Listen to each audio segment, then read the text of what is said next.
안녕하세요. 핑크베이지예요. 오늘 읽어볼 책은 어린 왕자와 행복한 왕자입니다. 그럼 지금부터 시작하겠습니다. 어린 왕자, 역근이 한은선, 그린이 최주현.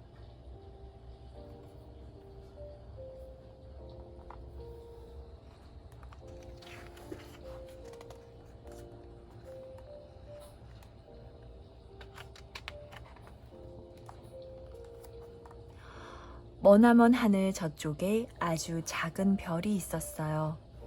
그 별이 얼마나 작냐면 곧장 몇 발짝만 걸어가면 어느새 한 바퀴를 돌아 다시 제자리에 서 있을 정도이지요. 작은 별에는 어린 왕자가 살았어요. 그리고 장미 한 송이가 있었지요. 어린 왕자는 장미를 정성껏 보살폈어요.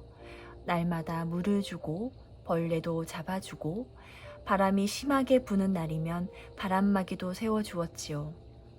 어린 왕자는 장미를 돌보는 것이 무척 행복했어요.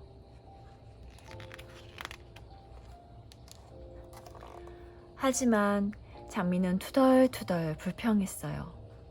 저녁에는 나에게 유리 덮개를 씌워주세요. 이곳은 매우 춥다고요. 내 생각을 좀 더 해줄 수는 없나요? 나는 연약하고 다른 꽃들과 다르다고요.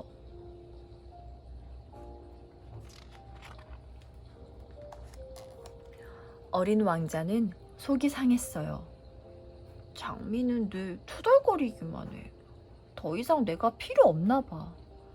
어린 왕자는 별을 떠나기로 마음먹었어요.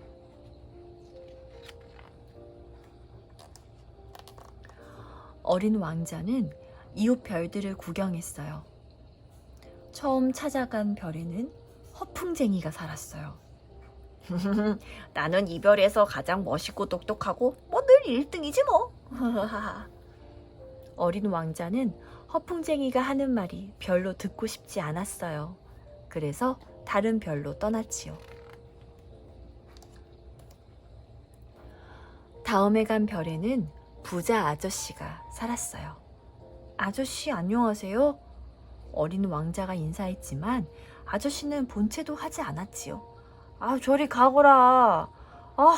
돈을 세다가 잊어버렸잖아. 아이 참. 어린 왕자는 재미없었어요.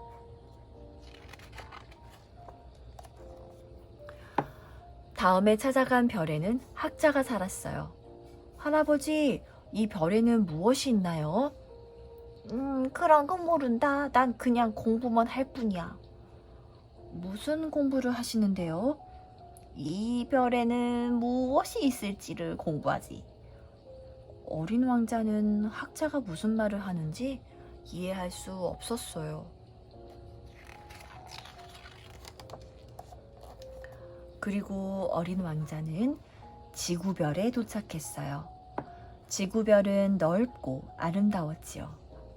어린 왕자는 언덕 위에 오독하니 앉아 생각했어요. 여기선 친구를 만날 수 있을까?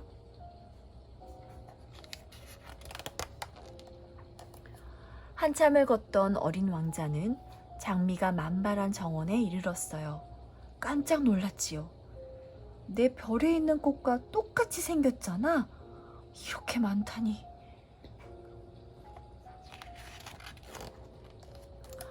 어린 왕자는 풀밭에 엎드려 울었어요.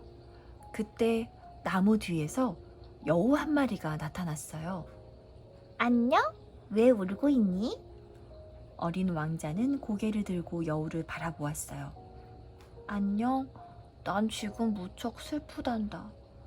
여우가 가까이 다가오며 말했어요. 그럼 내가 친구가 되어 널 위로해줄게. 어린 왕자는 일어나 앉아 여우에게 말했어요. 난 우리 별에 있는 장미가 오직 하나뿐인 줄 알았어. 그런데 여기 똑같은 꽃이 이렇게 많아. 그러자 여우가 말했어요. 아니야, 결코 똑같지 않아. 여기에 있는 꽃들은 앞으로 너를 기억하지 못할걸? 오직 네 별에 있는 꽃만이 널 기억해주지.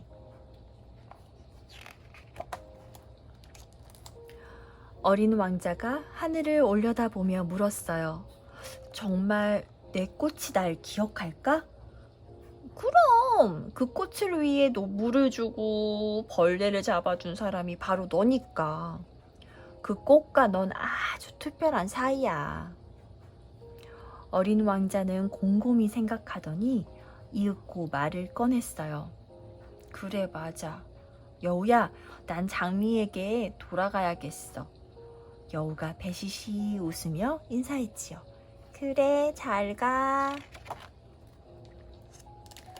어린 왕자는 밤 하늘을 날아 자기 별로 돌아갔어요. 이제 어린 왕자는 세상에 오직 하나뿐인 친구, 한 송이 장미를 만나 기뻐하겠지요.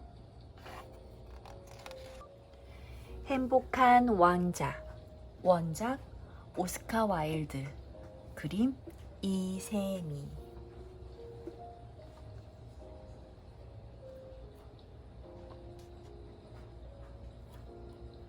어느 도시의 광장 한가운데에 행복한 왕자 동상이 있었어요.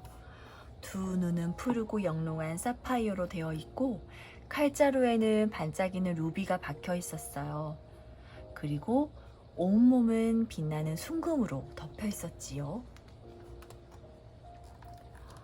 어느 초겨울 밤 남쪽으로 날아가지 못한 제비 한 마리가 행복한 왕자의 발 사이에 내려앉았어요. 오늘은 황금 침대에서 자겠군. 제비가 막 잠이 들려는 순간 머리 위로 물방울이 톡톡톡 떨어졌어요. 제비가 올려다보니 행복한 왕자가 눈물을 흘리고 있었지요. 왕자님, 왜 우세요? 나는 원래 따뜻한 심정을 가진 사람이었단다. 그땐 늘 행복했었지. 그런데 납심장을 가진 동상으로 다시 태어나 도시를 내려다보니 세상에는 슬픈 일이 너무 많구나. 제비야, 제비야, 작은 제비야, 내 부탁 하나 들어주겠니? 저기 모퉁이에 보이는 작은 집에 아이가 아픈데 약을 살 돈이 없어 엄마가 걱정하고 있구나. 내 칼자루에 박힌 루비를 뽑아 아이의 엄마에게 전해주렴. 그럼요, 얼마든지 해드릴게요. 제비는 왕자의 따뜻한 마음에 감동했어요. 그래서 루비를 뽑아 아이가 누워있는 방이 창가에 살며시 내려놓고 왔지요. 날개에 스미는 찬바람 때문에 제비의 몸은 얼음장처럼 차가웠지만 마음만은 무척 따뜻했어요. 다음날 아침 제비는 왕자에게 작별 인사를 했어요. 왕자님, 저는 이제 남쪽으로 떠나야 해요. 내년에 다시 올게요. 그러자 왕자는 제비를 붙잡았어요. 제비야, 제비야, 작은 제비야, 내 부탁을 한 번만 더 들어주겠니? 저기 보이는 다락방에 글을 쓰는 청년이 있어. 그런데 너무 춥고 오래 굶어서인지 글을 더 쓸 수 없는 모양이야. 내 눈에 박힌 사파이어 하나를 저 청년에게 가져다 주렴. 제비는 왕자의 부탁을 거절할 수 없었어요. 그래서 사파이어를 뽑아 청년의 책상에 살짝 올려놓고 왔지요. 다음 날에도 제비는 왕자의 곁을 떠날 수 없었어요. 제비야, 제비야, 작은 제비야, 저기 골목에 성냥팔이 소녀가 성냥을 잃어버려서 울고 있구나. 남은 한쪽 눈에 사파이어를 가져다 주겠니? 아, 안 돼요. 그러면 왕자님은 아무것도 보이지 않을 거예요. 그럼 이건 명령이야. 그러니 부탁해. 제비는 어쩔 수 없이 사파이어를 뽑아 소녀의 손에 떨어뜨려 주었어요. 제비는 이제 남쪽으로 떠나야 하지만 눈먼 왕자의 곁을 떠날 수가 없었어요. 제비는 날마다 도시를 돌아다니며 보고 들은 재미있는 이야기를 왕자에게 들려주었지요. 제비야, 제비야, 사랑하는 작은 제비야. 나는 불쌍한 사람들의 이야기도 듣고 싶구나. 제비는 기꺼이 도시 속을 쉴 새 없이 날아다녔어요.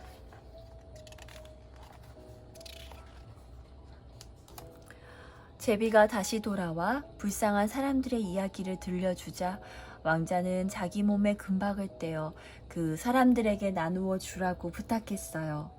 금박을 떼어낼수록 왕자의 몸은 점점 잿빛이 되어갔지만 불쌍한 사람들의 얼굴은 장밋빛으로 변해갔지요. 몹시 춥던 어느 날, 새약해질 대로 새약해진 제비는 왕자의 입술에 입맞춤했어요.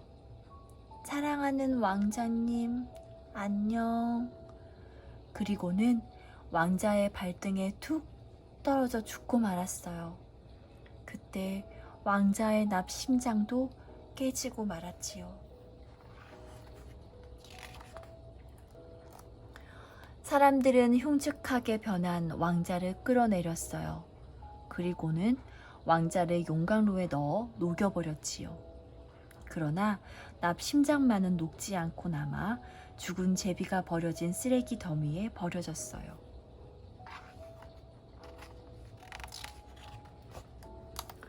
어느 날 하느님이 천사들에게 말했어요. 세상에서 가장 아름다운 것 2가지를 가져오너라.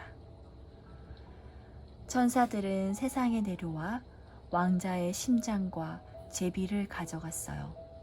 이를 본 하느님은 무척 기뻐했어요. 왕자여, 제비여, 이제는 천국에서 영원히 행복하게 살려무나.